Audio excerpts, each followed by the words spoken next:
تحت الكساء اللهم صل على محمد وآل محمد.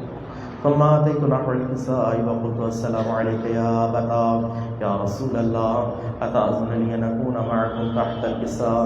قال وعليك السلام يا بنتي ويا بذعتي قد أذنت لك فدخلت تحت الكساء اللهم صل على محمد وآل محمد. فلما اكتملنا جميعا تحت الكساء قضى برسول الله بطرف الكساء وأومى بيده اليمنى إلى السماء وقال اللهم إن هؤلاء أهل بيتي وخاصتي وحرمتي لحمهم لحمي ودمهم دمي يؤلمني ما يؤلمهم ويحزنني ما يحزنهم أنا حرب لمن حاربهم وسلم لمن سالمهم وعدو لمن أعداهم ومحب لمن أحبهم إنهم مني وأنا منهم فاجعل صلواتك وبركاتك ورحمتك وغفرانك ورضوانك علي وعليهم وأذهب عنهم الرجس وطهرهم تطهيرا اللهم صل على محمد وآل محمد.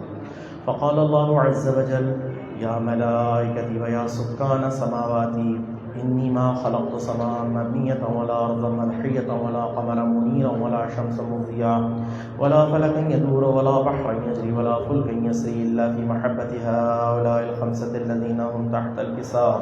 فقال الأمين جبرائيل يا رب ومن تحت الكساء؟ فقال عز وجل هم أهل بيت النبوة ومعدن الرسالة هم فاطمة وأبوها وبعلها وبنوها اللهم صل على محمد وآل محمد. فقال جبرائيل يا رب أتأذن لي أن أهبط إلى الأرض لأكون معهم سادسا؟ فقال الله نعم قد أذنت لك. فهبط الأمين جبرائيل وقال السلام عليك يا رسول الله. العلي الأعلى يقرأك السلام ويخصك بالتحية والإكرام ويقول لك وعزتي وجلالي إني ما خلقت سماء مبنية ولا أرضا مدحية ولا قمرا منيرا ولا شمسا مضيا ولا فلكا يدور ولا بحرا يجري ولا فلكا يسري إلا لأجلكم ومحبتكم وقد أذن لي أن أدخل معكم فهل تأذن لي يا رسول الله؟ فقال رسول الله صلى الله عليه وآله وعليك السلام يا أمين وحي الله إنه نعم قد أذنت لك. فدخل جبرائيل معنا تحت الكساء فقال لي أبي إن الله قد أوحى إليكم يقول إنما يريد الله ليذهب عنكم الرجس أهل البيت ويطهركم تطهيرا اللهم صل على محمد. فقال علي لأبي يا رسول الله أخبرني ما لجلوسنا هذا تحت الكساء من الفضل عند الله.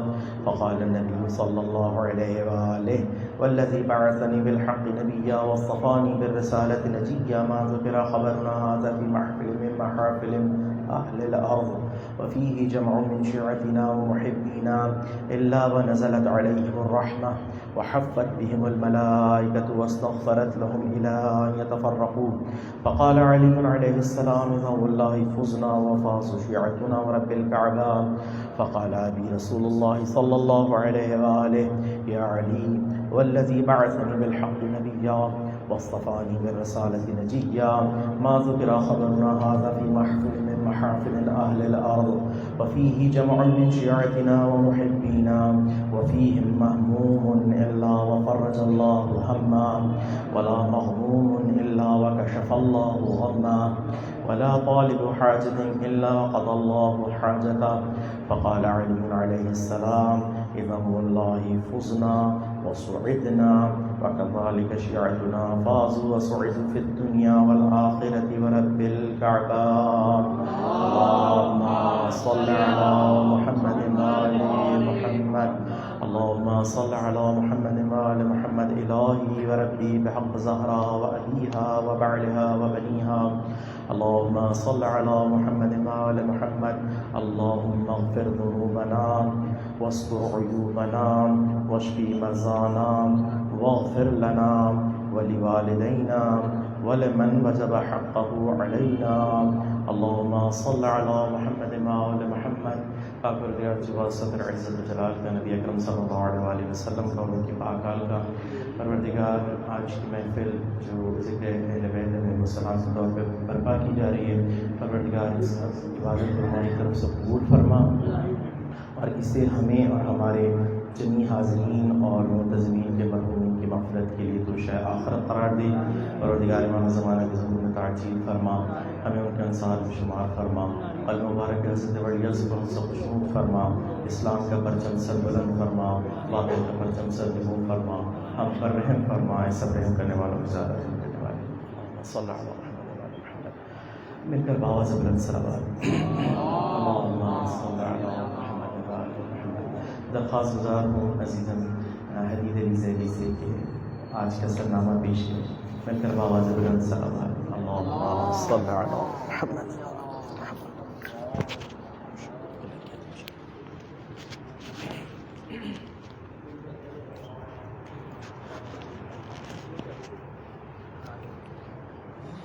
باواز بلند صلوات۔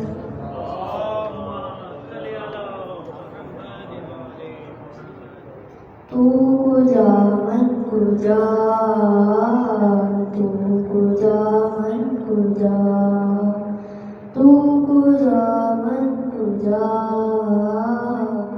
تو کجا من کجا، تو امیر حرم میں فقیر عجم، تو امیر حرم میں فقیر عجم، تیرے غل اور یہ لب میں طلب ہی طلب، تیرے غل اور یہ لب میں طلب ہی طلب، تو عطا ہی عطا، تو کجا من کجا، تو کجا من کجا، ارام ہے جامع تیرا، ارام ہے جامع تیرا، قرائے ماما ہے تیرا، قرائے ماما ہے تیرا، ممبر تیرا عرش بری، ممبر تیرا عرش بری، یا رحمت للعالمین، تو کجا من کجا، تو کجا من کجا، تو کجا من کجا، تو کجا من کجا، تو حقیقت ہے میں صرف احساس ہوں، تو حقیقت ہے میں صرف احساس ہوں، تو سمندر میں بھٹکی ہوئی پیاس ہوں، تو سمندر میں بھٹکی ہوئی پیاس ہوں، میرا گھر خاک پر اور تیری راہ گزر، میرا گھر خاک پر اور تیری راہ گزر، سدرۃ المنتہا، تو کجا من کجا، تو کجا من کجا، تو کجا من کجا، تو کجا من کجا۔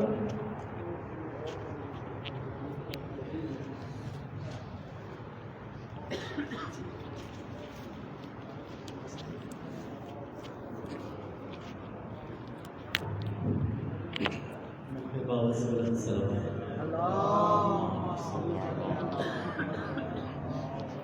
درخواست گزار ہوں بزرگوار صاحب بخاری صاحب سے کہ نذرانے عقیدت اور حضور خاتم رسول علیہ السلام پیش فرمائیں، مل کر باواز بلند صلوات۔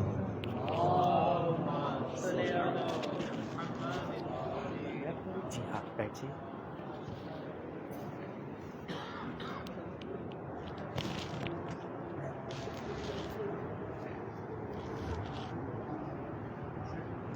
صلوات بر محمد والے۔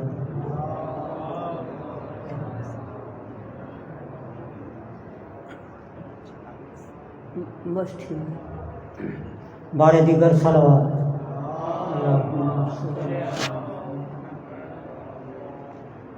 چند شعر نعت رسول مقبول صلی اللہ علیہ وسلم کے۔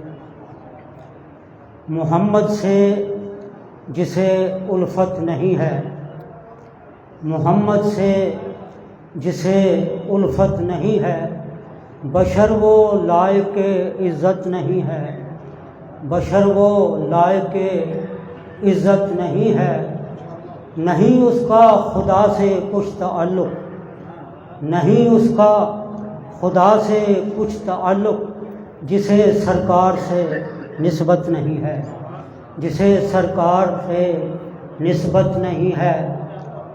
بڑھے سدرا سے رائی بھر بھی آگے، بڑھے سدرا سے رائی بھر بھی آگے، پرے جبریل میں طاقت نہیں ہے، بڑھے سدرا سے رائی بھر بھی آگے، پرے جبریل میں طاقت نہیں ہے، مگر سرکار اس رفعت پہ پہنچے، مگر سرکار اس رفعت پہ پہنچے کہ اور آگے کوئی رفعت نہیں ہے، مگر سرکار اس رفعت پہ پہنچے کہ اور آگے کوئی رفعت نہیں ہے۔ صلوات پر محمد علیہ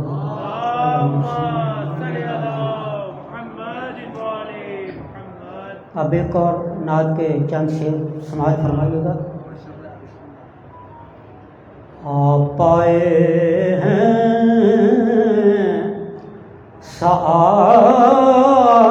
سعادت دارین کے لیے،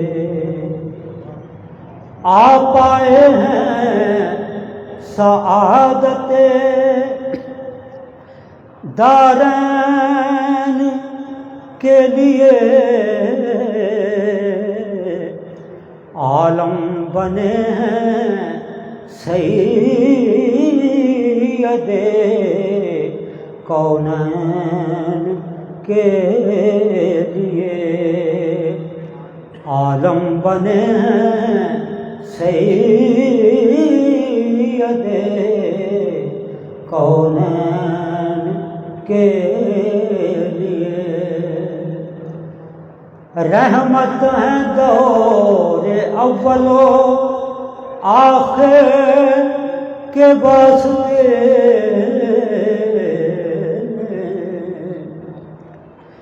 رحمت ہے دور اول و آخر کے واسطے، رحمت ہے وہ زمانہ مابین کے لیے، رحمت ہے وہ زمانہ مابین کے لیے، روح الامین کو منزل سدرا پہ چھوڑ کر، روح الامین کو منزل سدرا پہ چھوڑ کر، خود چل پڑے وہ منزل قوسین کے لیے، خود چل پڑے وہ منزل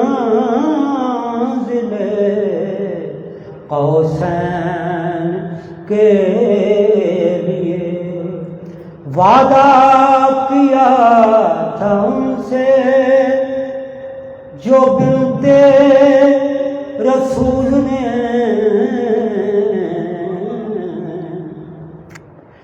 وعدہ کیا تھا ان سے جو بنت رسول نے،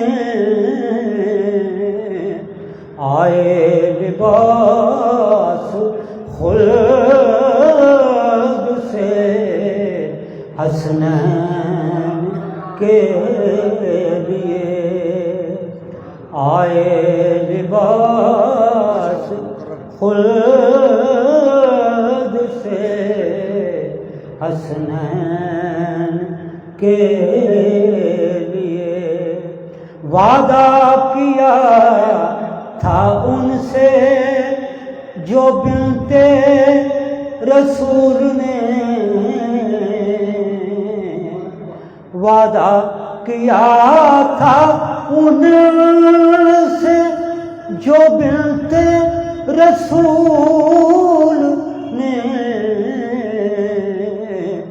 آئے لباس خلد سے حسنین کے لیے آ پائے ہیں سعادت دارین کے لیے عالم بنے سید کونین کے لیے صلوات اللہ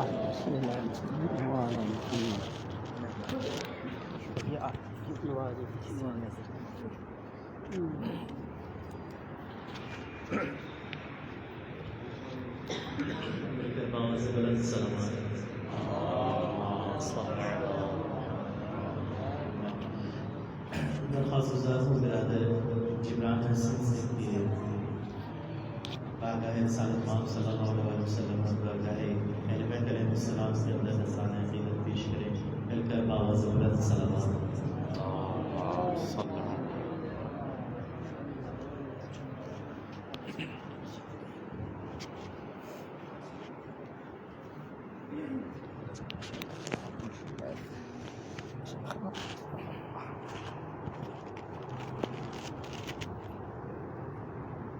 ایک بار صلوات پڑھ لیجیے گا بلند آواز سے.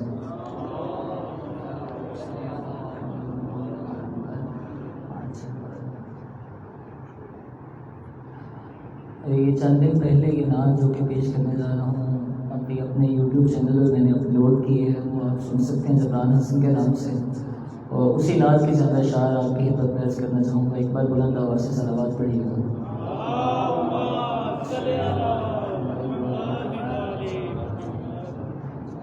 ایک بار پھر بلند آواز سے صلوات پڑھیے.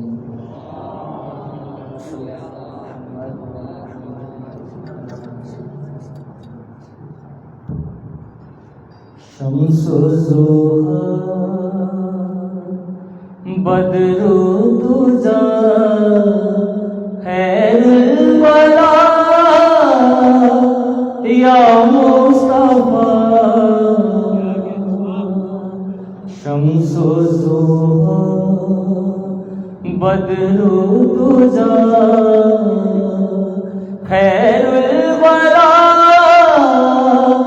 یا مصطفیٰ.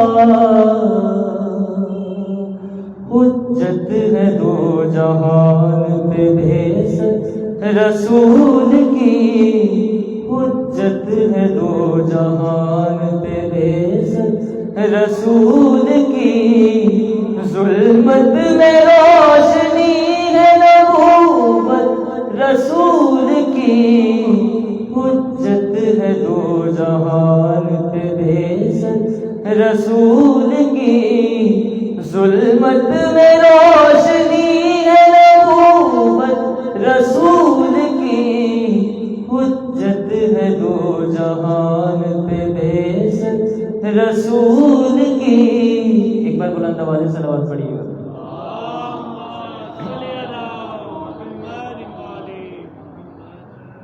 اور شعر ملاحظہ کیجیے گا. خیر البشر کے فیض سے باقی ہے دو جہاں، خیر البشر کے فیض سے باقی ہے دو جہاں. رہتی ہے دو جہان پہ رحمت رسول کی، رہتی ہے دو جہان پہ رحمت رسول کی. حجت ہے دو جہان پہ بھیست رسول کی.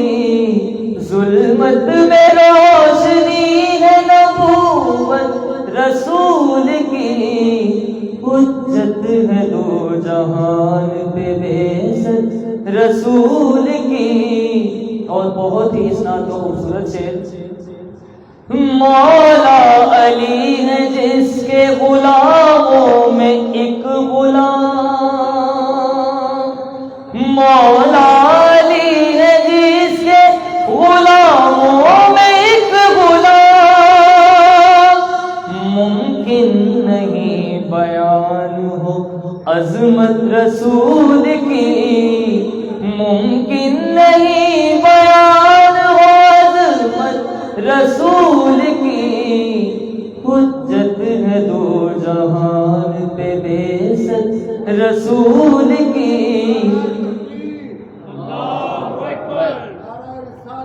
یا رسول اللہ ایک بار بلند آواز سے صلوات پڑھ لیجیے.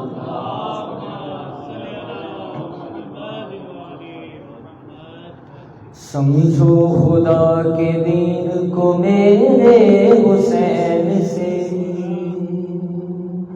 سمجھو خدا کے دین کو میرے حسین سے. سیکھو علی سے کرنا اطاعت رسول کی. سیکھو علی سے کرنا اطاعت رسول کی. حجت ہے دو جہان پہ بعثت رسول کی. حجت ہے دو جہان پہ بعثت رسول کی. ظلمت میں روشنی ہے نبوت رسول کی. حجت ہے دو جہان پہ بعثت رسول کی. اور آگے سب تشریف لے آئے ہیں. جلدی سے اس شعر سے گزر جاؤں گا. سمجھو خدا کے دین. ایک بار بلند آواز سے صلوات. اللہم صلی علی محمد وعلی محمد وعجل.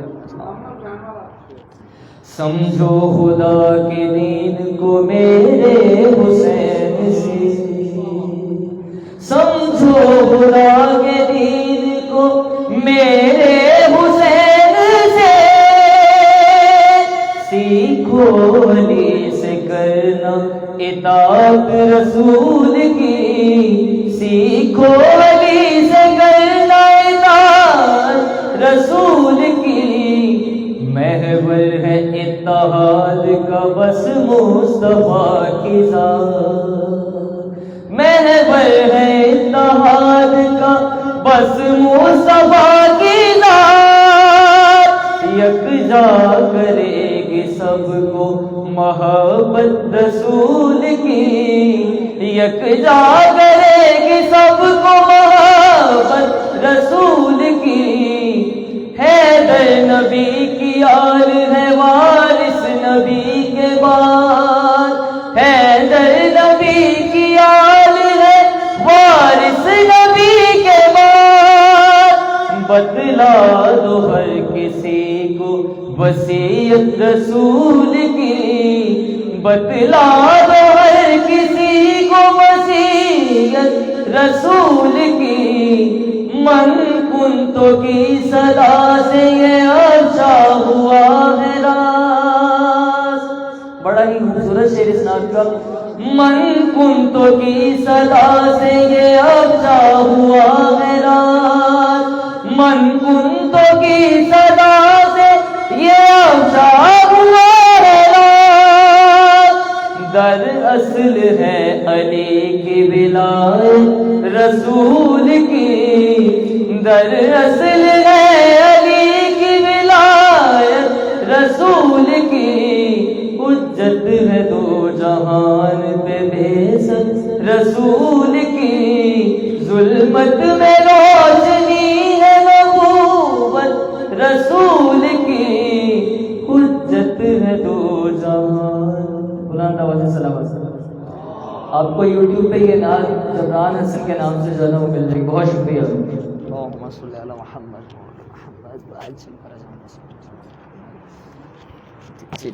ٹھیک ہے.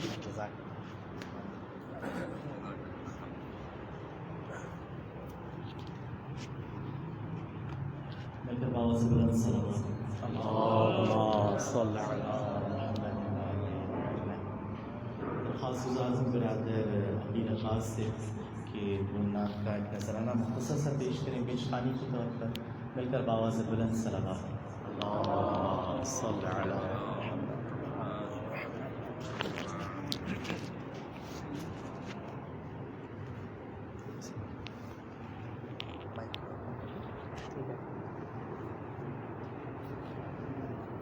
بلند تر سلامت.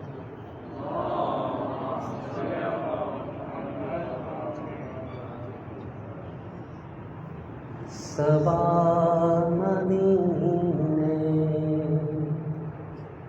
اگر تو جائے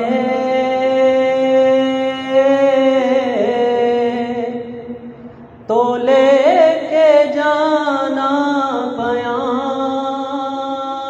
میرا، سلام میرا.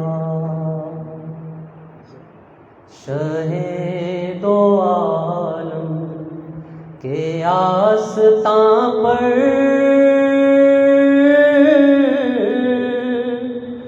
ادب سے کہنا سلام میرا، پیام میرا. جھکا کے قدموں پہ سر ادب سے یہ عرض کرنا شاہ عرب سے، بسایا دل میں ہے تجھ کو جب سے گیا سکون دوام میرا، سلام میرا. بلائیں وہ مجھ کو آستاں پر، کرم کریں جانے ناتواں پر. نہیں ہے راحت مجھے یہاں پر، ہر ایک بگڑا ہے کام میرا، سلام میرا. حضور کے نام جا فضاں سے ہوا تھا آغاز داستاں بھی، حضور کے ذکر جاں فضاں پر ہو کاش کے ساتھ تمام میرا، سلام میرا. صبا مدینے اگر تو جائے تو لے کے جانا پیام میرا، سلام میرا. صلوات.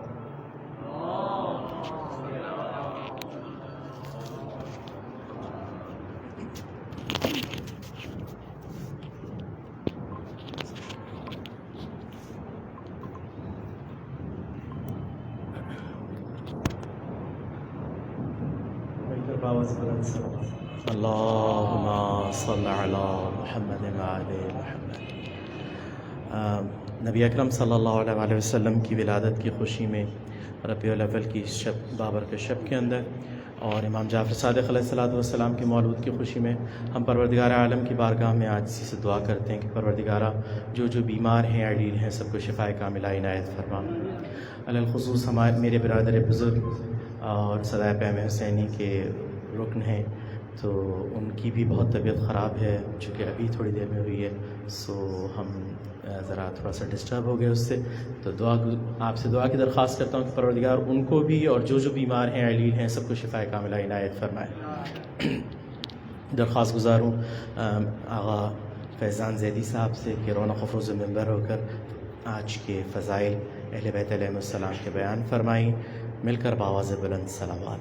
اللہم صلی علی محمد وعلی محمد. اگر یہ لائٹ بند کریں یا اس کا رخ چینج کریں.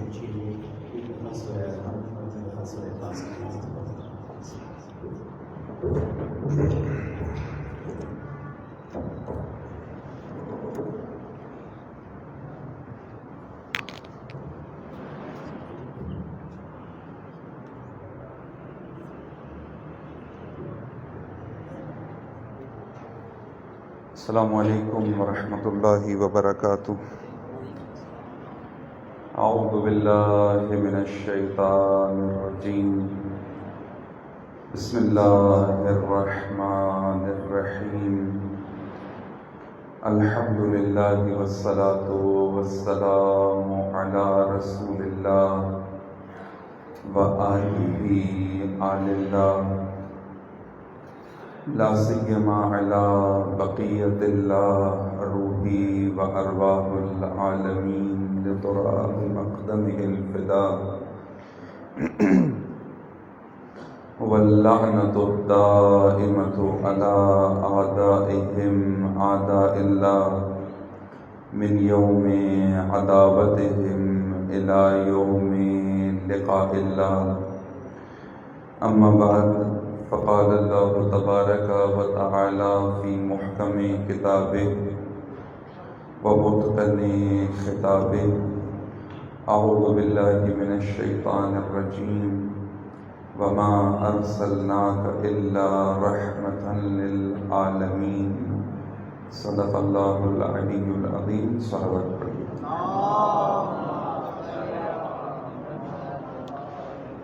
تمام بیماروں کی شفایابی کے لیے، تمام مومنین کی سلامتی کے لیے، اور خصوصاً زمانے کے امام کی سلامتی کے لیے بلندر صلوات پڑھیے. اللہم صلی علی محمد وعجل فرجہم. وعناصر جو اسلام اور اہل اسلام کے خلاف، پیروان اہل بیت و مکتب اہل بیت کے خلاف تخریب کاری میں سرگرم عمل ہیں، ان کی نیست و نابودی کے لیے بلندر صلوات پڑھیں. اللہم صلی علی وآل محمد وعجل فرجہم. بارگاہ پروردگار میں اس عنایت پر شکر گزار ہیں کہ اس نے ہمیں ایک مرتبہ پھر ذکر محمد و آل محمد کی توفیق عطا فرمائی، اور اسی کی بارگاہ سے اس جیسی مزید توفیقات کے طلبگار ہیں. ایام میلاد رسول اللہ، ایام میلاد امام جعفر صادق علیہ السلام محمد، ایک مرتبہ پھر اپنے عہد کو امام سے تازہ کرنے کے ایام ہیں. ایک مرتبہ پھر اپنی سال بھر کی کارکردگی کی جانب نگاہ کرنا اور اپنی آئندہ زندگی کی راہ درست کرنے کے ایام ہیں. ہم نے ان ایام میں توجہ کرنی ہے ائمہ علیہ السلام کی سیرت کی جانب، صادقین کے کردار کی جانب، صادقین کے حسن کردار کی جانب. خداوند متعال نے انسان کے اندر ایک حص رکھی ہے، اسے حصے زیبائی کہا جاتا ہے. مختلف حصے ہیں جس سے انسان مختلف چیزوں کو سمجھتا ہے. ایک حصے زیبائی ہے، یعنی انسان خوبصورتی کو دیکھتا ہے اور اسے خوبصورت سمجھتے ہوئے اس کا گرویدہ ہو جاتا ہے. ایسا نہیں ہے کہ انسان خوب دیکھے اور اس پہ کوئی اثر نہ پڑے، بلکہ خوبصورتی انسان کو بعض اوقات خیرہ کر دیتی ہے، حیرت میں ڈال دیتی ہے، خوب چیز سمجھ میں آتی ہے. اسی طرح بات بھی انسان کو سمجھ میں آتا ہے. انسان کے اندر خوبیوں کو سمجھنے اور خوبیوں کی جانب کھنچنے کی کشش رکھی، اور پروردگار نے محمد و آل محمد کو تمام تر خوبیاں عطا فرما دیں۔ اس لیے کہ دیکھو یہ حس کسی غلط جگہ استعمال نہ ہو جائے، یہ نہ ہو تم دنیا میں بظاہر لوگوں کی جانب نگاہ کرو، ان کے چہرے دیکھو، لباس دیکھو، گاڑی دیکھو، داڑھی دیکھو، گھر دیکھو، اور گرویدہ ہو جاؤ کہ بھئی ہاں یہ خوب ہے۔ تمہیں رسول اللہ جیسی خوبصورتی دیکھنی ہے، تمہیں کردار امام صادق جیسی خوبصورتی دیکھنی ہے، یہ وہ خوبی ہے جس کے بعد پھر اس سے کمتر کوئی خوب نظر نہیں آتا، پھر اس سے کمتر پہ تم اکتفا نہیں کرو گے، بلکہ جب بھی بات آئے گی کہ خوب، تو تمہاری نگاہ میں ہے کہ معیار کیا ہے۔ خداوند متعال نے جنہیں خوبیاں عطا کی ہیں، آج ائمہ اہل بیت کا کردار زندگیاں بدل سکتا ہے۔ ائمہ اہل بیت کے کردار میں یہ طاقت ہے کہ ہماری آج کی ہر مشکل کو حل کر سکتا ہے۔ انگلی نہیں کرنا، تمسک ہو جائے بس اس ذکر سے آگے بڑھ کر، بلکہ اس ذکر کا مقصد یہ ہے کہ انسان متمسک ہو جائے، کنیکشن جڑ جائے، تار مل جائے، دل منقلب ہو جائے۔ اگر ہم اپنی زندگیوں میں وہ نتائج نہیں دیکھ رہے جو کردار اہل بیت پر چلنے کی، سیرت اہل بیت پر چلنے کی صورت میں انسان کو نصیب ہوتے ہیں، تو یقیناً ہم اس سیرت سے دور ہیں، اور جو زندگی گزار رہے ہیں اس زندگی میں بنیادی تبدیلیوں کی ضرورت ہے۔ تبدیلی کون کرتا ہے جی؟ عمران خان نہیں، تبدیلی مجھے اور آپ کو خود کرنی پڑے گی۔ اچھا کیسے آتی ہے تبدیلی؟ سب سے پہلے جو ہے انسان اس کا انکار کرتا ہے کہ دیکھو میرے وجود میں جو ہے، میری عادتیں، میرے طریقہ کار، میری روشیں، یہ نادرست ہیں۔ جب انسان خود کو کہے گا کہ میں غلط راستے پر ہوں، تبھی صحیح راہ کو تلاش کرے گا۔ اس لیے آپ سے بار بار دن میں کم از کم 5 مرتبہ، بلکہ اس سے زیادہ 10 مرتبہ یہ دعا منگوائی گئی ہے کم از کم کہ اہدنا الصراط المستقیم، کہ خدایا ہمیں صراط مستقیم کی جانب ہدایت کر۔ اور پھر تعارف بھی خداوند متعال نے خود کرایا کہ صراط الذین، ان لوگوں کا رستہ کہ جن پر تو نے انعامات نازل کیے ہیں۔ بس جب انسان صراط مستقیم سے ہٹ جائے، کسی اور راستے پر ہو، تو صراط مستقیم پہ کب آئے گا؟ جب اسے یہ پتہ لگ جائے کہ میں غلط راہ پر ہوں۔ پتہ کیسے چلے گا؟ اپنی زندگیوں پہ نگاہ کر لیجیے کہ آج زندگیاں بابرکت ہیں، کیا آج ہماری زندگیوں میں اطمینان موجود ہے؟ کیا سکون ہے؟ لوگ گمان کرتے ہیں کہ سکون نہ ہونے کی وجہ یہ ہے کہ مال میں کمی ہے، مال زیادہ ہو جائے، پیسے زیادہ ہو جائیں، تنخواہ بڑھ جائے، بیلنس بڑھ جائے، منافع بڑھ جائے، ہاں بینک کی وہ کیا کہتے ہیں اس کو، بینک کی اسٹیٹمنٹ بہتر ہو جائے تو نتیجتاً ہماری تمام مشکلات حل ہو جائیں گے۔ جب بھی انسان نے اپنی مشکل حل کرنی ہے، خالق سے پوچھنا پڑے گا کہ پروردگار میری مشکل کیسے حل ہوگی۔ جب آپ حلال مشکلات، مشکل کشا کتاب جو خدا نے آپ کے ساتھ بھیجی ہے، آپ اس کتاب کو کھول کے اس کا مطالعہ شروع کریں گے تو معلوم ہوگا من یتق اللہ یجعل لہ مخرجا، کہ جس نے تقوی اختیار کر لیا خدا نے اس کے لیے رستے آسان کر دیے ہیں۔ جس کے پاس مال آ گیا نہیں، جس کے پاس پیسے بڑھ گئے، مشکل حل ہو گئی؟ قطعاً حل نہیں ہوئی، قطعاً نکلنے کے لیے ممکن ہے کہ مال ہی پھنسا دے۔ اور کون نکلا، کون راحت میں، کون سکون میں ہے، کون اطمینان میں ہے؟ جس کے پاس دولت تقوی ہے۔ تقوی کسے کہتے ہیں؟ کیسے متقیانہ حیات نصیب ہوگی، با تقوی حیات نصیب ہوگی؟ خوب زیادہ محنت نہ کیجیے، سیرت محمد و آل محمد کو اختیار کر لیجیے۔ یہ اس زمین پہ تقوی کے وہ مظاہر ہیں کہ اگر ان کی سیرت کو اپنا لیا جائے تو کائنات کو تسخیر کیا جا سکتا ہے۔ کائنات آپ کی مٹھی میں ہے، کائنات مسخر ہے۔ کیونکہ ہم اپنا وجود ہی تسخیر نہیں کر سکے، ہماری حکومت تو ہمارے وجود پر نہیں ہے، لہذا مشکلات کا سامنا ہے۔ اہل بیت علیہ السلام کہ سیرت جب ہماری زندگیوں میں عملی ہونا شروع ہوگی، جب ہم متوجہ ہوں گے اس کی جانب. لیکن متوجہ تب ہوں گے جب، دیکھیے جس چیز کو اچھے طریقے سے بیان کیا جاتا ہے نا، لوگ اس کے پیچھے لگ جاتے ہیں.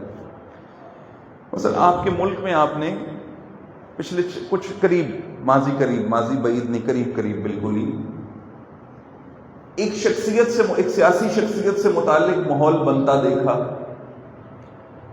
پھر ان کے دور حکومت میں وہ ماحول بگڑتا دیکھا، پھر حکومت چلی جانے کے بعد اس سے بہتر ماحول ان کے حق میں بہتر ہوتا دیکھا.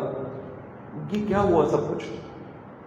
مثلا میں نے ایک کی مخالفت کی، پھر میں اسی کا حامی ہوا، پھر میں مخالف ہوا، پھر اسی کا حامی ہو گیا. یہ اتنے کم عرصے کے اندر یہ تبدیلیاں کیسے آ گئیں؟ بھائی ہم نہیں لائے یہ تبدیلیاں، کوئی بیٹھا ہوا ہے جس کے ہاتھ میں ہمارا ریموٹ ہے، جس کو پتا ہے کہ ہم کیسے کسی شے کو پسند کرتے ہیں، کیسے کسی شے کو ناپسند کرتے ہیں. چونکہ ہمارا اندازہ لگایا جا چکا ہے، اور اندازے میں معلوم یہ ہوا ہے کہ ہم وزنی لوگ نہیں ہیں. ہماری رائے کو بدلنے کے لیے صرف ایک ہوا کا چلنا ضروری، ایک جھونکا چلے رائے بدل جائے گی. کسی کی حمایت میں ہوا کا ایک جھونکا چلے ہم اس کے حامی ہو جائیں گے، کسی کی مخالفت میں ہوا کا ایک جھونکا چلے ہم اس کی مخالف ہو جائیں گے. خوب یہی شخصیت اہل بیت تبدیل کرتے ہیں. اگر سیرت و کردار اہل بیت کے حسن کو بیان کیا جاتا زبان سے، بیان کیا جاتا کردار سے، یقین جان لیجیے دنیا اس حسن کی گرویدہ ہوتی. چونکہ مبلغ زبان سے بیان نہیں کر سکے، مبلغ کردار سے. ہم کردار رسول اللہ کے مبلغ نہیں بنے، یہ حسن ہم نے اپنے وجود میں نہیں دکھایا، بس نتیجتاً آج یہ ہوا ہی نہیں چلی. ہم مطمئن ہیں اپنی زندگیوں میں امام زمانہ یاد آتے ہیں ہمیں، کہیں اپنی زندگی میں نہیں یاد آتے. امام زمانہ علیہ السلام بلند صلوات اللہم صلی علی محمد. جب ہم مسجد تک آ جاتے ہیں دوڑ کر، اور مسجد میں اللہم عجل لولیک الفرج دعا ہو رہی ہوتی ہے، ہم رسمی دعا کرتے ہیں اللہم عجل لولیک الفرج، پھر گھر کو چلے جاتے ہیں. میں اکثر عرض کیا کرتا ہوں کہ مثلا بعض اوقات مواقع ہیں نا جہاں پر دعا بڑی جلدی قبول ہوتی ہے. مثلا باران رحمت نازل ہو رہی ہو، دعا جلدی قبول ہوتی ہے. اچھا نماز کے بعد کے اوقات میں دعا جلدی قبول ہوتی ہے. پروردگار یہ استجابت دعا کے موقع، شب جمعہ استجابت دعا کا موقع، اور دیگر مقامات ہیں. اگر ہمیں یقین ہو جائے کہ یہ موقع ہے اور اس پہ دعا قبول ہونی ہے، زبان سے پہلی دعا کیا نکلتی ہے؟ زبان سے پہلی دعا نکلتی ہے اللہم عجل لولیک الفرج، اے پروردگار میرے زمانے کے امام کے ظہور میں تعجیل فرما. جیسے ہی مجھے پتہ لگتا ہے نا یہاں دعا قبول ہونی ہے، میں فوراً جیب سے اپنی حاجتوں کی لسٹ نکالتا ہوں، اپنی ضروریات. پروردگارہ یہ بھی ہونا چاہیے، یہ بھی ہونا چاہیے، یہ بھی ہونا چاہیے. پھر ترجیحی ضروریات خدا کو پہلے پورا سبق، خدا کو ترجیحی ضروریات پہلے بتاتا ہوں، پھر کہا یہ پوری ہو جائیں تو اس کے بعد یہ کچھ ہونا چاہیے. اس میں امام زمانہ نہیں آتے. کیوں نہیں آتے؟ کیونکہ یہ وہ محرومی ہے جس کا کسی نے مجھے احساس ہی نہیں دلایا. کردار اہل بیت سے دوری آغایان محترم، یہ وہ محرومی ہے جس کا ہمیں کسی نے احساس ہی نہیں دلایا. بلکہ صرف ذکر تک روکنے پہ اکتفا کر دیا کہ ذکر کر لیجیے کافی ہے. ایک محفل منعقد کیجئے جس میں ذکر اہل بیت ہو اور بعد میں لنگر کا نمک مرچ برابر ہونا چاہیے. یہ دو چیزیں اگر آپ کی درست ہیں تو نتیجتاً دنیا اور آخرت آپ کی ہے. اس سب کو اس سے بہتر انداز سے انجام دیجیے. اس ذکر کو بہتر کیجیے. اپنے دسترخوان، خدا آپ کے دسترخوان کو وسیع کرے، مومنوں کے لیے دسترخوان بچھائیے اور بہتر سے بہتر بچھائیے. مگر اس سب بیچ میں کہیں یہ نہ بھول جائیں کہ ہم یہاں سیرت رسول اللہ کو اختیار کرنے آئے ہیں، کردار امام صادق کو سیکھنے آئے ہیں. یہ وہ دور ہے، رسول اللہ نے اپنے زمانے میں اپنی راہ کی مشکل بتائی تھی کہ دیکھو میرا رستہ ہے تو مستقیم، مگر شیطان چلا کتنا ہے کہ اس نے میری ہی راہ کے دائیں بائیں کچھ رستے سیدھے سیدھے بنا لیے ہیں. لوگ ان رستوں پہ چلتے ہوئے یہ سوچ رہے ہوتے ہیں کہ صراط مستقیم پہ چل رہے ہیں، جبکہ در واقع ایسا نہیں ہوتا. رسول اللہ نے ایک خط کھینچا زمین پر، پریکٹیکلی بتایا نہیں بلکہ کر کے دکھایا. ایک خط کھینچا، اس کے دائیں بائیں اور خطوط کھینچے، کہا یہ میرا رستہ ہے، اس کے دائیں بائیں تمہیں میرے رستے جیسے جو رستے نظر آ رہے ہیں، ہر رستے پہ شیطان بیٹھا ہوا ہے، ہر سبل پہ شیطان. اب دیکھیے اس سب میں راہ رسول اللہ تلاش کرنا کتنا مشکل ہے. صدق رسول اللہ تک پہنچنا، وہ سچائی جو رسول اللہ کے اندر موجود تھی، وہ امانت داری جو رسول اللہ کے اندر موجود تھی، وہ بات آسان ہے. جب صادق و امین کے مفاہیم ہی غرق کیے جا رہے ہوں، گم کیا جا رہا ہو. مثلا اب آپ کے سیاستدانوں میں کل کی رپورٹ کے مطابق ایک ہے جو صادق اور امین نہیں ہے، باقی سب کے سب صادق اور امین ہے. کمال نہیں ہو گیا؟ عمران خان صادق اور امین نہیں ہے، باقی سارے صادق اور امین ہیں. کس سے لیا یہ معیار؟ کون اہل ہے کون نااہل ہے؟ ایک کاش کہ رسول اللہ کی زبان سے سنا ہوتا تو رسول اللہ بتاتے کہ اہلیت ملتی کہاں سے ہے، اہل بنتا کیسے ہے انسان، خصوصاً مسند حکومت کا اہل کیسے بنتا ہے. میں آپ سے 2-3 سوال کرتا ہوں، اب اس مسئلے کو ہم حل کر لیں گے. صلوات پڑھیں محمد و آل محمد محمد محجل. آپ دقت فرمائیں ہم کس کے بندے ہیں جی؟ اللہ کے بندے ہیں. خدا نے ہمیں خلق کیا، اس خلقت میں کوئی اور خدا کے ساتھ معاذ اللہ شریک تو نہیں تھا. خالق ہو. ہمیں رزق کون دیتا؟ خدا عطا کرتا. پروردگار رازق ہے. خالق بھی وہ ہے، رازق. ہمارا مالک کون ہے؟ پروردگار. اس کے سوا کوئی مالک نہیں. رازق بھی وہ ہے، مالک بھی وہ ہے، خالق بھی. ہم دیکھتے ہیں ہمارے دور میں، ہمارے ملک میں مختلف چیزیں بنانے کے لیے مختلف کمپنیاں قائم ہیں. مثلا یہ اسپیکر، یہ مختلف کمپنیاں بنا رہی ہیں. اب جب یہ ہم اس کمپنی، کسی خاص کمپنی کا اسپیکر خریدتے ہیں تو اسپیکر کے ساتھ ایک کتاب، کیا کہتے ہیں، کیٹلاگ کہتے ہیں اس کو، وہ ساتھ آتی ہے. مقصد کیا ہوتا ہے اس کا؟ مقصد یہ ہوتا ہے کہ دیکھو یہ ہم نے بنایا ہے، اس کو کیسے چلانا ہے یہ بھی ہم ہی جانتے ہیں، لہذا رہنما کتاب ہم ساتھ بھیج رہے ہیں. اگر تم نے ہمارے بتائے طریقے کے مطابق نہ چلایا، یہ ہماری بنائی شے خراب ہو جائے گی. جو عرض کرنا چاہ رہا تھا آپ پہنچ گئے نتیجے تک. بنایا کس نے؟ خدا نے. پال کون رہا ہے؟ خدا. رزق کون دے رہا ہے؟ پروردگار. ہم پر حکومت کا حق کس کو ہے؟ جسے ہم کہتے ہیں. یہ کوئی انصاف کی بات ہوئی؟ جسے ہم اختیار دے دیں وہ حق حکومت رکھتا ہے. تشیع کا فلسفہ وجودی صرف یہی ہے کہ دنیا کو اتنا بتا دیا جائے کہ دیکھو اہلیت پروردگار ادا کرتا ہے. خدا کے بندے ہیں، خدا نے خلق کیا ہے، خدا ہی حکومت کا حق رکھتا ہے. کسی اور کو حکم دینے کا حق نہیں ہے، کسی اور کو فرمان دینے کا حق نہیں. کیوں؟ اگر کسی اور نے فرمان دیا تو کیا ہوگا؟ خراب ہو جائے گی، زندگی برباد ہو جائے گی. اگر خدا کے علاوہ کسی کا حکم مانا، زندگی خراب. اچھا اب خدا حکومت کیسے کرے گا؟ نظام چلانے کے لیے بہرحال ایک انتظامیہ چاہیے، بہرحال کچھ افراد چاہیے جن کے ذمہ داریاں ہوں. حکومت پروردگار کیسے قائم ہوگی اللہ کے بندوں پر؟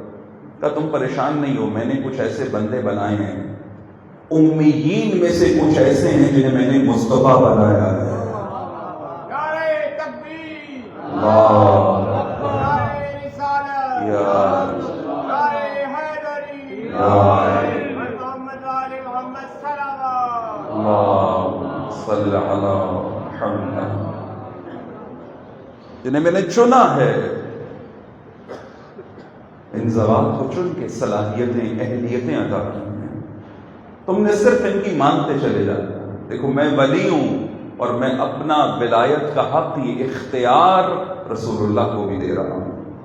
یہ اختیار رسول اللہ کے پاس ہے. رسول جو حکومت قائم کریں گے اس میں اقتدار رسول نہیں ہوگا، اقتدار محمد ابن عبداللہ قائم نہیں ہوگا صلی اللہ علیہ وآلہ، بلکہ رسول اللہ کی حکومت کے ذریعے سے اقتدار پروردگار قائم ہوگا۔ علی جس اقتدار کو قائم کریں گے اس اقتدار کے ذریعے سے اقتدار علی کی ذات کو کمال عطا نہیں ہوگا، چونکہ مسند کسی کو کمال عطا کرتی نہیں ہے۔ مسند میں اتنی صلاحیت، مسند جس بھی دور میں ہو، 1400 سال پہلے ہو یا آج ہو، یہ جاندار ہے یا بے جان ہے؟ بے جان شے کسی جاندار کو فضیلت عطا کر سکتی ہے؟ کمال ہے۔ نیچے تھے، کوئی حیثیت نہیں تھی، اٹھے آ کر کرسی پہ بیٹھ گئے، کمال ہو گیا، مقام بن گیا۔ یہ دنیا والوں کی نگاہ میں بن سکتا ہے جو ظاہر دیکھتے ہیں، لیکن جو حقیقت دیکھتے ہیں ان کی نگاہ میں یہ مقام نہیں ہوتا۔ اس لیے مسند کسی کو بلند نہیں کرتی، بلندی خدا عطا کرتا ہے اور اسے مسند تک بٹھاتا ہے، مسند تک پہنچاتا ہے۔ علی مسند پہ ہو یا نہ ہو عظیم ہے۔ علی کا مسند پہ آنا کیوں ضروری ہے؟ کیونکہ اگر علی مسند پہ نہ آئے تو حکومت الہی قائم نہیں ہو سکتی، یا اقتدار پروردگار قائم نہیں ہو سکتا۔ اس اقتدار کے قیام اور قیام کے لیے علی کا مسند پہ آنا ضروری ہے۔ لیکن علی مسند پہ آئیں گے تو علی کی فضیلت میں اضافہ ہوگا؟ قطعاً نہیں ہوگا۔ مسند فضیلتوں میں اضافے کا باعث نہیں ہوتی، بلکہ فضیلتیں سبب بنتی ہیں کہ انسان لائق مسند بن جائے۔ اب آپ کے ماحول میں جیسے صادق اور امین ہمیں نظر آ رہے ہیں، یہ صداقت اور یہ امانت دین نے پیش نہیں کی۔ یہاں پر حسن کردار رسول اللہ کو سمجھنے کی ضرورت ہے۔ 40 برس ایک جاہل معاشرے میں زندگی بسر کر رہے ہیں، دور جاہلیت۔ ان جاہلوں کے درمیان، اس دور جاہلیت میں سب کو پتا ہے کہ سب سے زیادہ امین ہے تو در یتیم عبداللہ ہے، سب سے زیادہ سچا ہے تو محمد ابن عبداللہ ہے صلی اللہ علیہ وسلم۔ یہ کیسے رسول اللہ نے کیسے منوا لیا اس بات کو؟ جاہلوں کے درمیان کیسے منوا لیا؟ سوچئے کس اوج کا حسن ہوگا۔ حتیٰ جب دشمن ہو گئے رسول اللہ کے، کمال یہاں پر ہے، جب اعلان نبوت کیا رسول اللہ نے، اس مسند کا اعلان کیا کہ جس پہ پروردگار نے آپ کو فائز کیا تھا، اور اپنے فرائض منصبی انجام دینا شروع کیے، جب رسول اللہ سے دشمنی ہو گئی تب بھی امانتیں رسول اللہ کے پاس رکھوایا کرتے تھے۔ نعرہ تکبیر، اللہ، نعرہ رسالت، یا رسول اللہ، نعرہ حیدری۔ کیوں؟ یقین تھا کہ اب بھی اگر کوئی امانتوں میں خیانت نہیں کرے گا تو یہی صادق اور امین ہے۔ اب ہم میں سے وہ افراد جو سوچتے ہیں، کیا سوچتے ہیں کہ یار ہمارا ماحول تبدیل ہونا چاہیے، جس میں ہم رہ رہے ہیں نا یہ مناسب فضا نہیں ہے، تبدیلی کے لیے کوشاں ہیں، کوشش کر رہے ہیں، لوگوں کی معرفت میں اضافہ کرنا چاہتے ہیں، بصیرت میں اضافہ کرنا چاہتے ہیں، دینداری میں اضافہ کرنا چاہتے ہیں، کردار رسول اللہ کے قریب کرنا چاہتے ہیں۔ اگر روش رسول اللہ کو ترک کر کے اگر ہم نے یہ کام کیے تو پھر ممکن نہیں ہے کہ وہ نتیجے نکلے جو رسول اللہ کے عمل سے نکلے تھے۔ خدا نے انسان کو خلق کیا، کیوں خلق کیا؟ تاکہ یہ دیکھے کہ تم میں سے کون حسین عمل انجام دیتا ہے، تم میں سے کون ہے جس کے عمل میں حسن پایا جاتا ہے، اور عمل کو حسین بنانے کے لیے رسول اللہ جیسا اسوہ مقرر کر دیا۔ دیکھو یہ نبی کے حسین ہیں، ان کے عمل کو دیکھو، ان جیسا عمل کرو، تمہارا مقصد حیات تمہیں نصیب ہو جائے گا۔ اگر دعوت حق دینے کے لیے انسان کے عمل میں حسن نہ ہو، وہ طریقہ کار، وہ روش نہ ہو جو رسول اللہ نے اختیار کی، 23 برس کے اندر معاشرہ تبدیل کر کے رکھتی۔ آج میں رستے میں سوچتا ہوا آ رہا تھا کہ کس عنوان پہ بات کروں۔ ایک طویل حدیث ہے رسول اللہ کی، 9 چیزیں رسول اللہ نے اس حدیث میں بیان کی۔ میں یہاں کے لیے انتخاب کرتے کرتے رہ گیا، پھر آئندہ کبھی آپ کو انشاءاللہ وہ حدیث ذکر کروں گا کہ رسول اللہ فرماتے ہیں کہ 9 چیزیں میری کامیابی کا راز ہیں۔ اوصانی ربی بتسع، وہ حسن کیا تھا، وہ کمالات کیا تھے، وہ روشیں کیا تھی، وہ طریقہ کار کیا تھا کہ جس سے رسول اللہ نے معاشرے کو 23 برس کے اندر تبدیل کر دیا۔ کمال یہ تھا رسول اللہ کا. رسول اللہ سے قبل جن زبانوں پہ ایک دوسرے کے لیے نفرین، لعنت اور برائیاں تھیں، 23 برس میں رسول اللہ نے انہی زبانوں پر ایک دوسرے کے لیے سلامتی جاری فرما دی تھی. اب جب کوئی کسی سے ملتا تھا کہتا تھا سلام علیکم، نہیں پوچھتا تھا قبیلہ کیا ہے، نہیں پوچھتا تھا مال کتنا ہے، نہیں پوچھتا تھا افراد کتنے ہیں، نہیں پوچھتا تھا رنگ کیا ہے. جیسے ہی مسلمان دیکھو تو سلام علیکم، خدا تو پھر سلامتی نازل کر. یہ دعا ہے، یہ رسول اللہ کا کمال تھا. یہ کمال مجھے اور آپ کو بھی کر کے دکھانا ہے. آج اس معاشرے کو نبوی اور محمدی معاشرہ بنا کے دکھانا ہے. کب بنے گا؟ جب میں اور آپ متوجہ ہو جائیں گے. بس وہ اپنی طرف نگاہ کریں گے. آج ایک حدیث ہدیتاً توفتاً، رسول اللہ کا ایک نورانی فرمان ہے.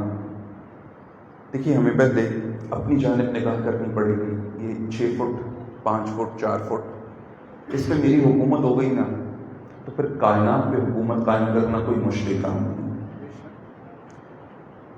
لیکن اگر یہاں حکومت نہیں ہوئی نا، پھر صرف ساری باتیں ہم یہاں سے اس سے اوپر سے باتیں کرتے ہیں، اس لیے باتوں کا اثر نہیں ہے. رسول اللہ دل سے جو بات نکلتی ہے اثر رکھتی، پر نہیں طاقت پرواز مگر رکھتی. رسول اللہ کی جو بات زبان سے ادا ہوئی وہ ہر پاکیزہ دل میں اثر کر گئی. کیونکہ میں ان باتوں کو اپنے کردار میں عملی کرنے کی کوشش نہیں کر رہا اور میری زبان پر ذکر رسول اللہ ہے، لہذا وہ اثرات مرتب نہیں ہو رہے. اب آپ دقت کیجئے گا اس فرمان پر. نبی اکرم فرماتے ہیں روز محشر جب تک لوگوں سے 4 سوال نہ پوچھ لیے جائیں انہیں اپنے مقام سے ہلنے نہ دیا جائے گا. 4 سوال کیا ہے ہمارے پاس؟ ان 4 سوالات کا جواب روز محشر اگر یہ 4 سوال نہ پوچھ لیے جائیں اس وقت تک اہل محشر کو اپنی مقام سے ہلنے نہ دیا جائے گا. پہلا سوال یہ پوچھا جائے گا، یہ بتاؤ کہ زندگی کہاں گزاری؟ قیمتی ترین. کسی نے کہا میں غریب ہوں. سننے والے نے اسے کہا دیکھ تو غریب نہیں ہے، تو بڑا امیر ہے. کہا نہیں میں غریب ہوں. کہا ٹھیک ہے میں تجھے اتنے پیسے دیتا ہوں، مجھے اپنا ہاتھ دے دے. اتنے کروڑ دیتا ہوں، اپنا ہاتھ دے دے. کہا نہیں دوں گا. کہا دونوں ہاتھ دے دے، رقم ڈبل کر دیتا ہوں. کہا نہیں دوں گا. کہا چل اچھا اپنا ایک کان دے دے. کہا نہیں دوں گا. کہا ابھی تو کہہ رہا تھا کہ تو غریب ہے. ہمارے پاس کیا کیا نعمتیں ہیں پروردگار کی ہمیں نہیں معلوم. یہ فانی جسم جس نے ختم ہو جانا اتنا قیمتی ہے کہ ہمیں کوئی کروڑوں دے تو ہم عوض میں ایک پوز دینے کے لیے تیار نہیں ہیں. اس خدا نے ہمیں یہ ظاہر عطا نہیں کیا بلکہ باطن میں کبھی ہو بھی عطا فرمائی ہے. ظاہر نہیں کیا. صرف زندگی دی ہے. کیسی نعمت ہے زندگی؟ اس زندگی سے متعلق سوال کیا جائے گا. ہر مال ہر دولت سے زیادہ قیمتی ہے، مگر لحظہ بے لحظہ ختم ہوتی چلی جا رہی. کبھی برف پگھلتی دیکھی ہے آپ نے؟ اللہ، وہ برف رفتہ رفتہ رفتہ رفتہ پگھلتی چلی جاتی ہے، رفتہ ختم ہو جاتی ہے. مگر یہ کہ ایسے ٹیمپریچر پہ برف کو رکھا جائے کہ برف نہ پگھلے. یہ زندگی پگھلتی چلی جا رہی ہے، پگھلتی چلی جا رہی ہے. روایات کہتے ہیں جب تم حالت نماز میں کھڑے ہوتے ہو نا خدا اسے روک دیتا ہے. جب تم عبادت میں آتے ہو نا خدا روک، دسترخوان پہ بیٹھتے ہو خدا روک دیتا ہے کہ دیکھ اسے مہلت دے، رک جا، عمل صالح انجام دے رہا ہے، نیک کام کر رہا ہے، اچھا کام کر رہا ہے، درست کام کر رہا ہے، مہلت دو اسے. مومنی نہیں کر رہا. پروردگار پوچھے گا زندگی کہاں گزاری؟ ہم کہیں گے دفتر میں گزاری، پریشانیوں میں گزاری، روٹی پوری کرنے میں گزاری. روٹی پوری ہو گئی تھی تو عیاشی میں گزاری. وہ خاتون سے پوچھے زندگی کہاں گزاری؟ کہ اسی فکر میں گزاری کہ دوسری خاتون کے گھر میں جو لگا پردہ ہے وہ مجھ سے بہتر ڈیزائن کا نہ ہو. اسی فکر میں گزاری کہ میں جس پارلر میں جا رہی ہوں اس کا اسٹینڈرڈ اور میری دوست جس میں جا رہی ہے اس کا اسٹینڈرڈ کہیں میرا کم اس کا زیادہ نہ ہو جائے. اللہ اکبر. اسی فکر میں زندگی گزر گئی.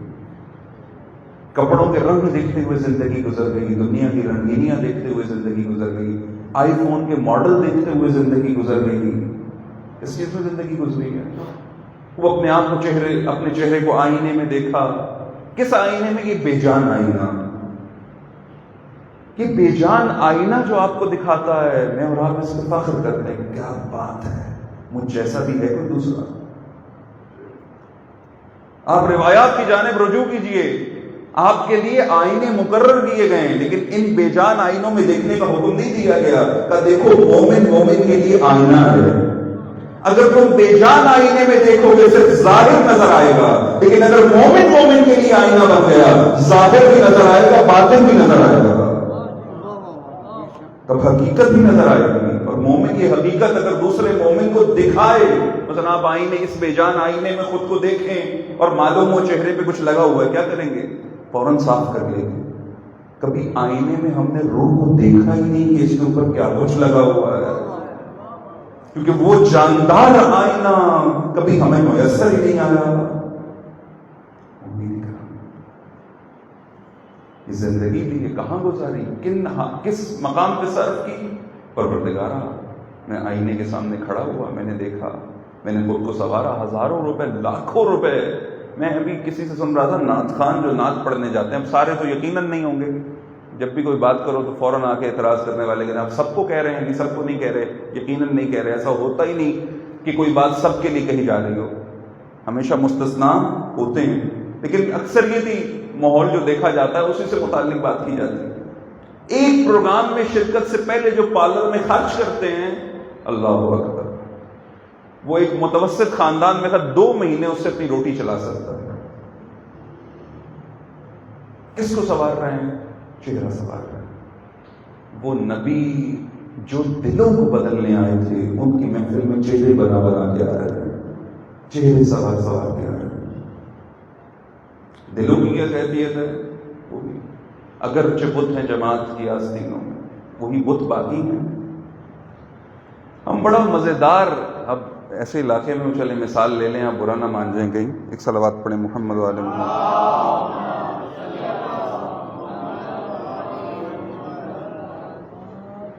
ہمیں جو اسلام پسند ہے گیا, جو اسلام پسند تو میں نہیں کہوں گا, جو ہمیں سنایا گیا, وہ اسلام ایسا ہے کہ دیکھو تم کرشنا نگر کا نام اسلام پورا کر دو, کافی ہے. دل بدلے نہ بدلے, اسلام آئے نہ آئے, مومن بنے نہ بنے, تم کرشنا نگر کا نام بدلو اور اسلام پورا کر دو. نام بدل دو بس. نام سے لگنا چاہیے مسلمان ہے, نام سے لگنا چاہیے مومن ہے. نہ کام دیکھو, نہ عقیدہ دیکھو, نہ حقیقت دیکھو, نہ باطن دیکھو. کیونکہ رسول اللہ کا مزاج بالکل مختلف ہے. اس سے قبل کہ رسول اللہ کسی کا ظاہر بدلیں یا ظاہر پہ اثر کریں, باطن پہ اثر کرتے ہیں. آج جو زندگیاں گزر رہی ہیں, آج جو اسلام ہمارے پاس ہے, وہ اسی قسم کا اسلام ہے. ہم رام گڑھ کا نام اسلام گڑھ رکھ کے خوش ہیں. میں اپنے آپ کو مومنوں کے بیچ بیٹھتا ہوں نا, خود کو مومن کہلوا کے خوش ہوں, میں تو مومن ہوں. علی علیہ السلام کے بارے میں رسول اللہ نے کہا, علی وانت شیعتک, علی وانت شیعتک هم الفائزون, علی آپ اور آپ کی شیعہ کامیاب ہیں. وہ فوراً میں نے کہا میں بھی شیعہ ہوں, کیوں شیعوں میں بیٹھتا ہوں, مجھ پہ بھی عنوان اطلاق ہوتا ہے, لہٰذا وہ فوز, وہ مقام عظیم مجھے بھی نصیب ہو جائے گا. اور قیامت کے دن میں بھی اسی لائن میں کھڑا ہوں گا جہاں پر شیعوں کو انعام مل رہا ہوگا. وہ کوئی آئے گا آ کے نکال دے گا, آپ کی لائن یہ نہیں ہے, آپ کی وہ گالی ہے. کیونکہ آپ نے صرف نام رکھا تھا مومن, آپ نے صرف خود کو کہا تھا شیعہ, بنے نہیں. یہاں معیاری بات ہے, یہاں ظاہر نہیں دیکھا جائے گا, یہاں باطن دیکھا جائے گا. بس زندگی کہاں گزاری, کہاں صرف کی زندگی, کن نظریات میں صرف کی, کن اقدامات میں صرف کی. تم جب صبح کرتے تھے تمہاری زندگی کے اہداف کیا کیا تھے؟ کیا زندگی کا کوئی مقصد تھا بھی کہ نہیں تھا؟ رسول اللہ فرماتے ہیں اگر کوئی شخص صبح کرے اور امور مسلمین سے متعلق اہتمام نہ کرے, فلیس بمسلم, وہ مسلمان نہیں ہے. امور مسلمین یعنی اس کے کاموں میں, مختلف ذمہ داریوں میں اگر ایک کام مسلمانوں کی بہتری کے لیے کوشش کرنا شامل نہ ہو تو وہ شخص مسلمان. یہ روایت آگے بڑھتی ہے کہ اگر کوئی مومن، کوئی مسلمان کسی دوسرے مسلمان کو مدد کے لیے پکارے اور وہ مدد کے لیے حاضر نہ ہو تو وہ مسلمان نہیں ہے.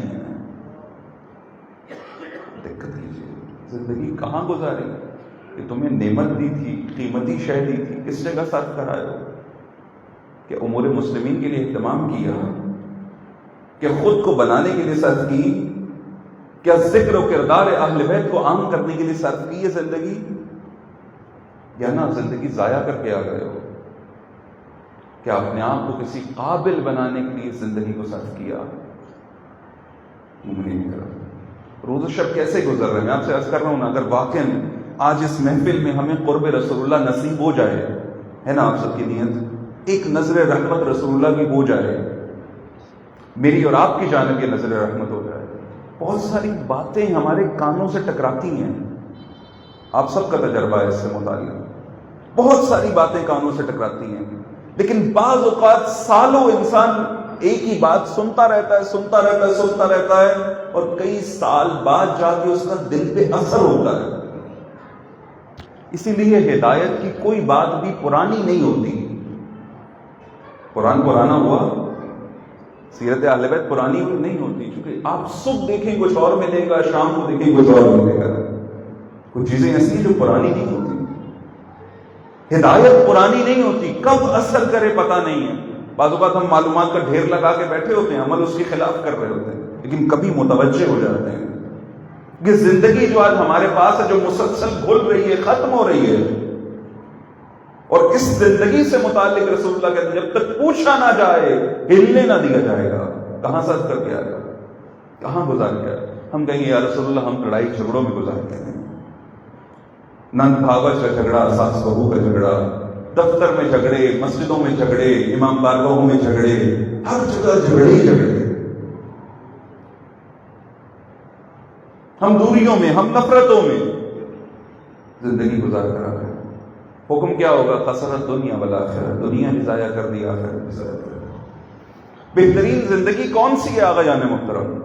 وہ زندگی جو مزرعۃ الآخرہ ہے. اس زندگی میں جو کر رہے ہو، جو بول رہے ہو، جو کہہ رہے ہو، جو نیت ہے، جو ارادہ ہے، یہ سب ہماری آخرت کو بنا رہے ہیں. بس یہ دھیان رکھ کے ہمیں زندگی گزارنی ہے. میں جو کر رہا ہوں یہ زندگی بھی خود کو بھی بنا رہا ہوں، اپنی ابدی زندگی کو بھی بنا رہا ہوں.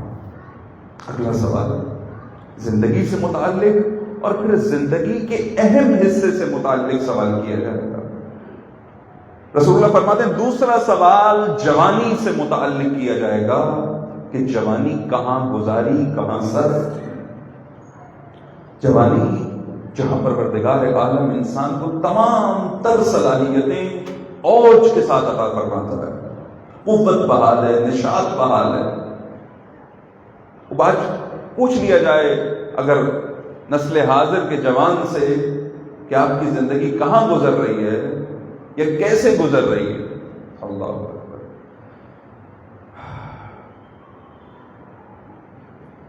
ہم اپنی زندگیاں بیان نہیں کر سکتے کہاں گزر رہی ہیں، کیسے گزر رہی ہیں. ہمارے استاد ایک جملہ ہمیں بار بار کہا کرتے تھے کہ حسنات الابرار سیئات المقربین، کہ نیک لوگوں کی اچھائیاں مقربین پروردگار کی برائیاں شمار ہوتی ہیں. نیک ابرار اچھے لوگوں کی اچھائیاں، وہ لوگ جو خدا کے قریب ہوں، قرب خدا میں ہوں، ان کی برائیاں شمار ہوتی ہیں. نیک آدمی اگر آخری وقت میں بھی نماز پڑھ لے تو نماز تو پڑھ لی نا اس نے. وہ اہل بیت کا چاہنے والا بھی آخری وقت میں پڑھے، یہ زیادتی کی ہے. حب اہل بیت کا تقاضا یہ ہے کہ جیسے ہی منارہ مسجد سے اذان گونجے تم دوڑتے ہوئے پہنچو. ایک مثال دی البتہ یہ ایک اس مثال پہ رک نہ جائیے گا. جوانی کہاں گزاری؟ پروردگار میں نے جوانی سوشل میڈیا پہ گزاری. کیا کیا؟ کہ میں کسی گروہ کا حامی تھا، میں نے مخالفین کو زیر کیا. کس لیے کیا؟ قربتاً الی اللہ کیا یا اپنی انا کے اظہار کے لیے کیا؟ کہ تم جس کے حامی تھے وہ حق پر تھا یا باطل تھا؟ کہ تم نے جس انداز سے اصلاح کی اصلاح چاہتے تھے یا اگلے کو زیر کرنا چاہتے تھے؟ اب یہ مثال میں نے کیوں دی؟ اس لیے دی کہ زندہ موضوع ہے. آج کل جو حالات دینداروں کے بن، وہ حرکات جو بے دین کر رہے ہیں، وہ حرکات جو مادر پدر آزاد لوگ کر رہے ہیں، اب ان سے متعلق تو ہم اس ممبر سے بات ہی نہیں کر سکتے کہ کیا کچھ اس وسیلے سے استفادہ کیا جا رہا ہے. مگر وہ کام جو دیندار کر رہے ہیں، ایک طرف حسن سیرت رسول اللہ ہے اور دوسری طرف مبلغین سیرت رسول اللہ کے بیانات ہیں. انسان متعجب ہوتا ہے کہ یار یہ طریقہ اصلاح اختیار کیا. اب غور فرمائیے، ہم رہتے ایسی سوسائٹی میں ہیں کہ ہمیں بہت ساری چیزوں سے متعلق آگاہی ہونی چاہیے. میں آپ کے سامنے گفتگو کے لیے حاضر ہوں. یہاں صرف 2 پیغام ہیں جو آپ مجھ سے حاصل کر رہے ہیں. ایک وہ پیغام ہے جس کی میں نے محنت کی ہے، تیاری کی ہے، اور ایک وہ پیغام ہے جس کی میں نے کوئی تیاری نہیں کی. میں نے ساری محنت اپنے شعوری پیغام پہ کی ہے کہ مجھے کیا بولنا ہے، یہ شعوری پیغام ہے. لیکن میری اسی گفتگو میں ایک لاشعوری پیغام بھی ہے جو آپ سب حاصل کر رہے ہیں. وہ کیسے؟ میرے انداز کو دیکھ کر، میرے طریقہ بیان کو دیکھ کر. یہ شعوری پیغام ممکن ہے بھول جائیں آپ، لیکن لاشعوری پیغام نہیں بھولیں گے. اب اگر میں آپ کے سامنے بہترین آیات پڑھوں، ترجمے کروں، سیرت و کردار بیان کروں، لیکن یہ ساری چیزیں آپ کو میری گفتگو میں، میرے انداز میں نظر نہ آئیں، آپ کو آیتیں بھول جائیں گی، میرا انداز یاد رہ جائے گا. اس وقت مصیبت یہ آن پڑی ہے کہ ذاتی جھگڑے اور اناد ممبر تک آ گئے ہیں، اسپیکر تک آ گئے. وہ قوم جو پہلے تقسیم تھی وہ اور تقسیم ہوتی چلی جا رہی ہے. ایک ہونے کی بجائے، اتحاد کی بجائے، وحدت کی بجائے فضا خراب ہوتی چلی جا رہی ہے. ہم ہفتہ وحدت منا رہے ہیں تاکہ مسلمانوں کے درمیان اتفاق اور اتحاد برقرار ہو، لیکن یہاں مومنوں کے دلوں کو جوڑ کے رکھنا مصیبت ہو گیا ہے. کسی مبلغ کی زبان میں یہ تاثیر نہیں رہی کہ وہ دل جوڑ دے، اور کسی فعال کارکن کی فعالیت میں یہ اثر نظر نہیں آ رہا کہ دل جڑ جائیں. ایک خطا انجام پا رہی ہے. وہ خطا یہ ہے کہ ایسے انداز ان افراد نے اختیار کر لیے ہیں کہ جن کی بات کا اثر بہت دور تک جاتا ہے، جن کی شخصیت، جن کی باتیں عوام کی نگاہ میں قابل قبول ہیں.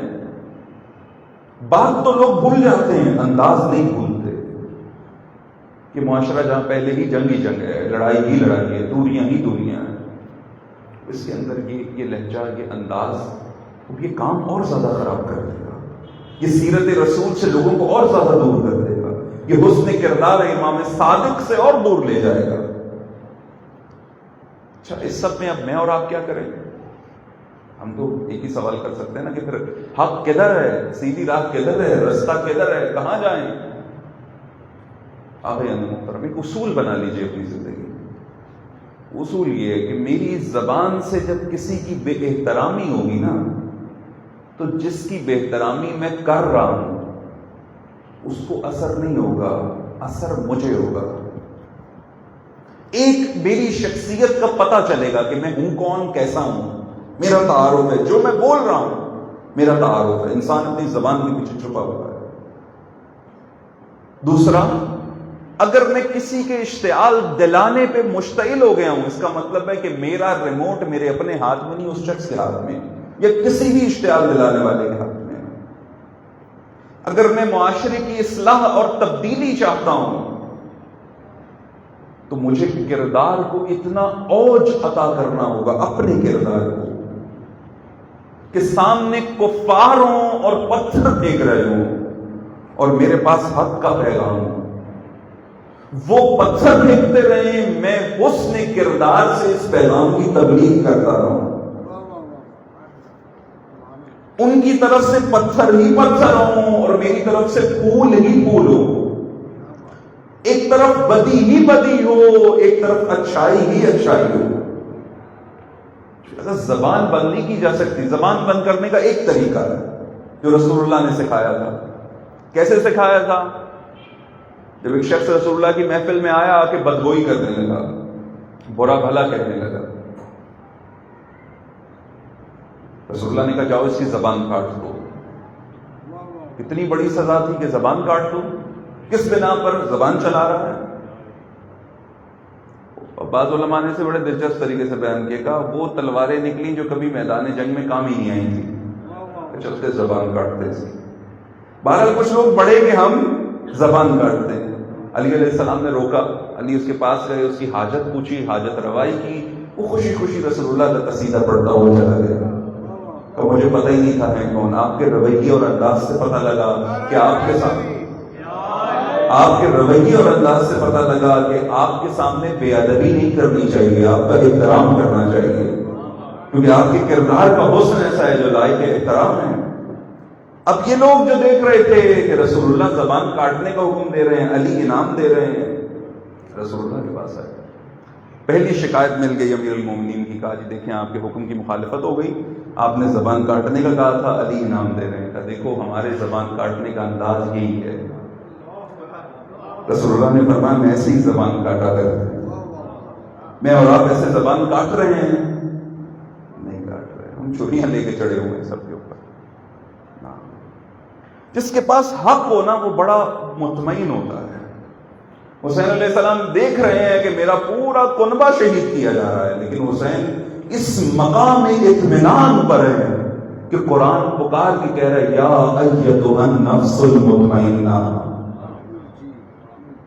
کیوں اطمینان اس قدر زیادہ ہے؟ کچھ نہیں بگاڑ سکتے، اگر پورے کا پورا کفر میدان میں آ جائے ہمارا کچھ نہیں بگاڑ سکتا، ہم اہل حق ہیں۔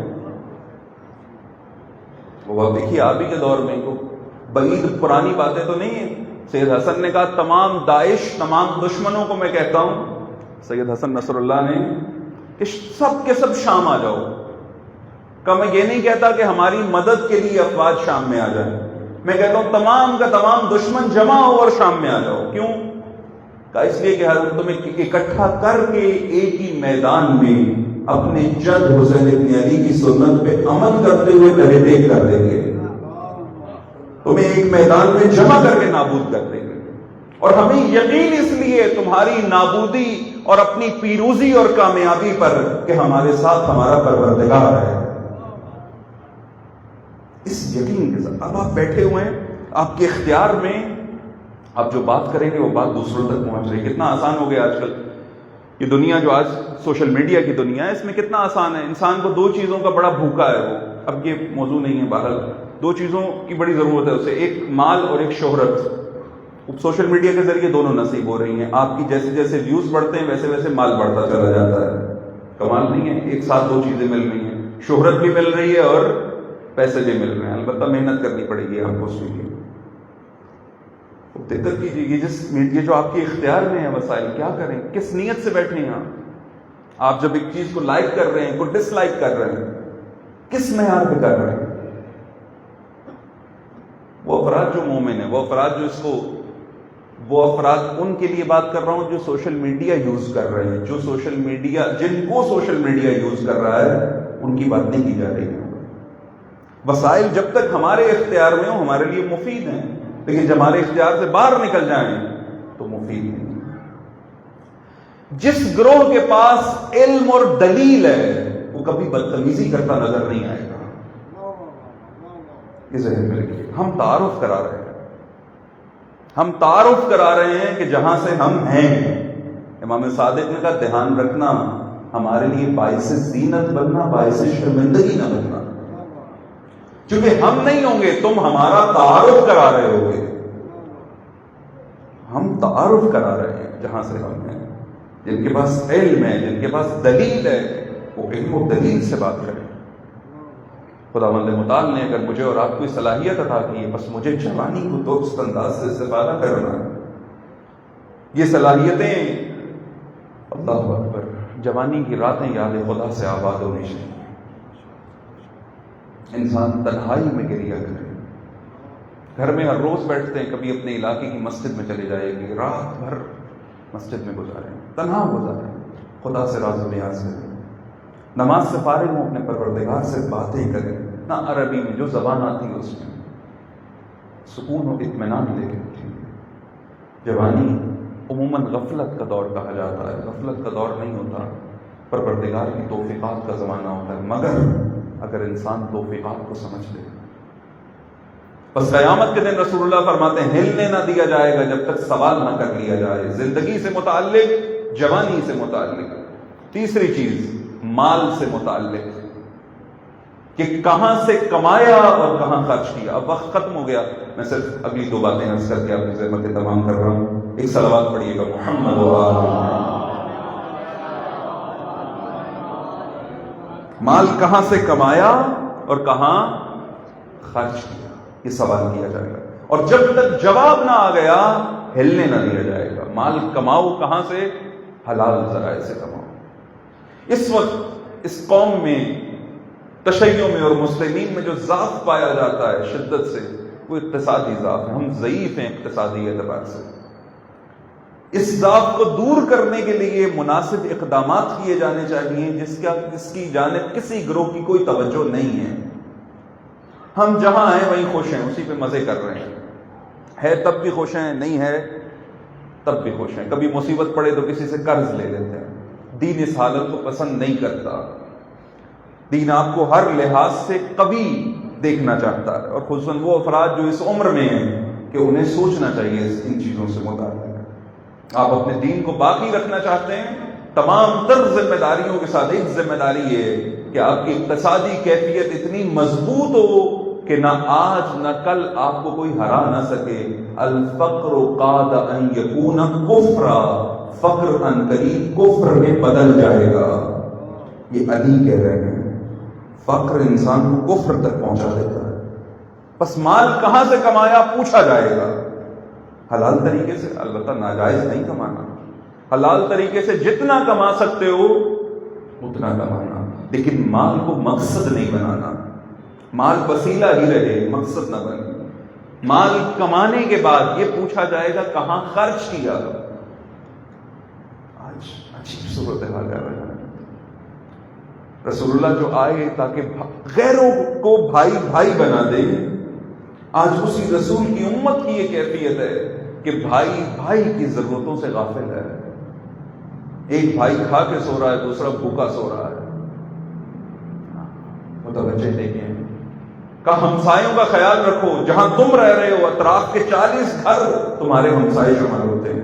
40 گھر چھوڑیے، ہمیں ساتھ والے کمرے کی کیفیت کا نہیں پتا کیا ہے. مال کہاں خرچ کیا. آج یقین جان لیجیے اس قدر انسان جو ہے وہ عجیب حالت میں بعض اوقات مبتلا ہو جاتا ہے کہ جب یہ کہا جاتا ہے کہ فلاں دین کا کام کرنا ہے اور پیسے نہیں ہیں، لہذا تمام 10-10 روپے دیں تاکہ جمع کر کے ہم دین کا کام کریں. پروردگار عالم نے کیا ہمیں ایسے ہی عطا کیا ہے کہ ہماری ضروریات پورے کرنے کے لیے کہا جاؤ کھڑے ہو جاؤ، جا کر اعلان کرو لوگوں کے سامنے 10-10 روپے تمہیں ملیں گے، تمہاری ضرورت پوری ہو جائے گی. وہ بے حساب عطا کر رہا ہے، لیکن ہم اس کی راہ میں خرچ کرنے کے لیے حساب اس قدر حساب و کتاب کے عادی ہو گئے ہیں کہ آج خدا کی راہ میں عمل کرنے کے لیے کوئی تیار نہیں. وہ افراد جن کا کام خالصتاً خدمت دین تھا، انہوں نے دین کو کاروبار بنا لیا. بے شمار وجوہات ہوں گی. ایک وجہ یہ ہے کہ وہ افراد جن کا کام افراد کی اور پروجیکٹس کی مالی سپورٹ تھا، انہوں نے وہ ترک کر دیا.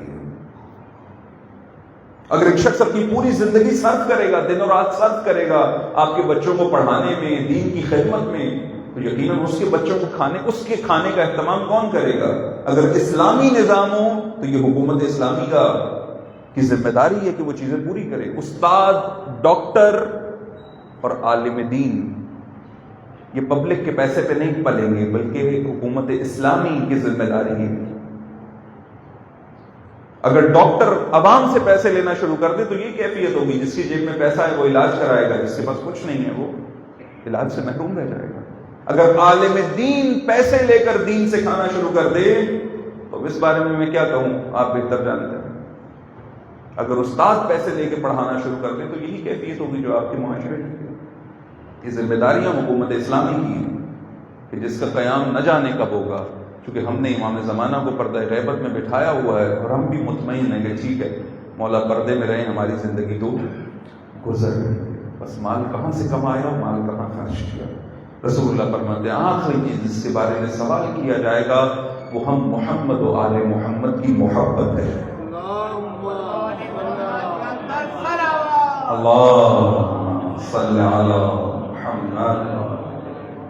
باقی صلوات یہ بتا رہی ہے کہ بھائی بس کرو، جان چھوڑ دو ہماری، تھک گئے ہیں ہم، خوب مل کے ایک بار ہم صلوات کر لیں۔ صلی علی محمد۔ سلامت سلام۔ بڑی بڑی مشکلات حل کر دیتی ہے درود جو ہے نا، اس کو ہلکا نہ لیا کیجیے، کیونکہ ہماری زبان پر ہے نا۔ وہ ایک طالب علم نے پانی پہ چلنے کا تعویذ لیا استاد سے، استاد نے دے دیا، وہ روزانہ بغیر کشتی کے دریا پار کرتا تھا۔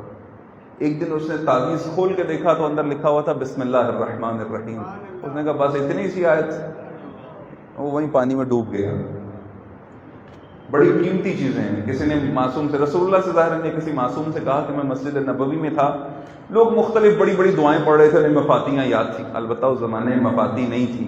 وضاحت اس لیے کر رہا ہوں کہ بعض اوقات ازراہ مزاح کی ہوئی باتیں بھی جو ہیں وہ مومنین سنجیدہ لے لیتے ہیں، اور بعض اوقات سنجیدہ ترین باتوں کو بھی سنجیدہ کمال ہے۔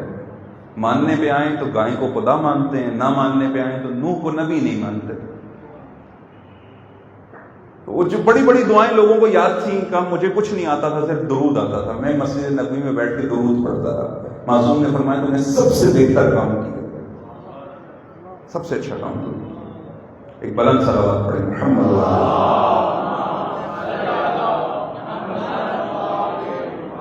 رسول اللہ فرماتے ہیں چوتھا سوال ہم اہل بیت کی محبت سے متعلق کیا جائے گا، کیونکہ اہل بیت وجہ تخلیق کائنات بھی ہیں، وجہ بقائے کائنات بھی ہیں۔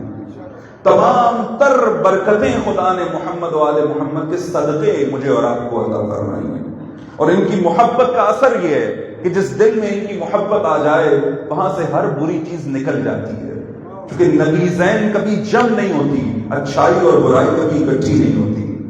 آج اگر معاشرے میں برائیاں نظر آ رہی ہیں، آج اگر اپنے وجود میں انسان کچھ برائیوں کو محسوس کر رہا ہے، وجہ یہ ہے کہ محبت اہل بیت ہم نے اختیار نہیں کی، ہم ان کی محبت کو شعاع، وہ نور روشن نہیں ہوا جو حب اہل بیت کے نتیجے میں روشن ہوتا ہے۔